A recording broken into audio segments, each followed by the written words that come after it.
ನಮಸ್ಕಾರ. News first ಎಜುಕೇಷನ್ಗೆ ಸ್ವಾಗತ. ನಾನು ರಾಹುಲ್ ದಯಾನ್.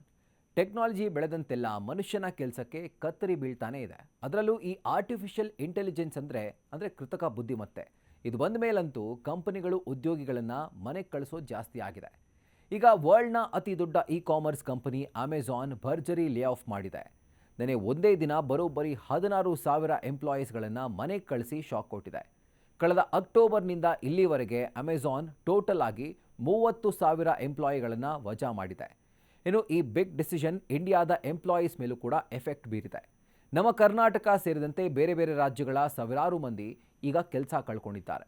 ಕೋವಿಡ್ ಸಾಂಕ್ರಾಮಿಕದ ನಂತರ ಅಂದರೆ 2022-23ರ ಲೇ ಆಫ್ ಬಿಟ್ಟರೆ ಅಮೆಜಾನ್ ಮಾಡಿರುವಂಥ ಅತಿ ದೊಡ್ಡ ವಜಾ ಪ್ರಕ್ರಿಯೆ ಇದಾಗಿದೆ. ಇದರಿಂದಾಗಿ ಟೆಕ್ ಲೋಕದಲ್ಲಿ ಈಗ ದೊಡ್ಡ ಮಟ್ಟದ ಆತಂಕ ಶುರುವಾಗಿದೆ. ಅಮೆಜಾನ್ನ ಸೀನಿಯರ್ ವೈಸ್ ಪ್ರೆಸಿಡೆಂಟ್ ಬೆತ್ ಗ್ಯಾಲೆಟಿ ಈ ಬಗ್ಗೆ ಕನ್ಫರ್ಮ್ ಮಾಡಿದ್ದಾರೆ.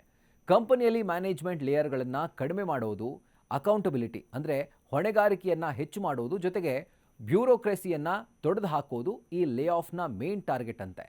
ಎಂಪ್ಲಾಯೀಸ್ ತುಂಬ ಫಾಸ್ಟಾಗಿ ಡಿಸಿಷನ್ ತಗೋಬೇಕು ಮತ್ತು ಕಸ್ಟಮರ್ಗೆ ಇನೋವೇಟಿವ್ ಸರ್ವಿಸ್ ಕೊಡಬೇಕು ಅನ್ನೋದು ಕಂಪನಿ ಉದ್ದೇಶ. ಅದಕ್ಕೆ ಬರೀ ಅರ್ಹರನ್ನಷ್ಟೇ ಉಳಿಸ್ಕೊಳ್ಳೋಕೆ ಅಮೆಜಾನ್ ನಿರ್ಧಾರ ಮಾಡಿದೆ.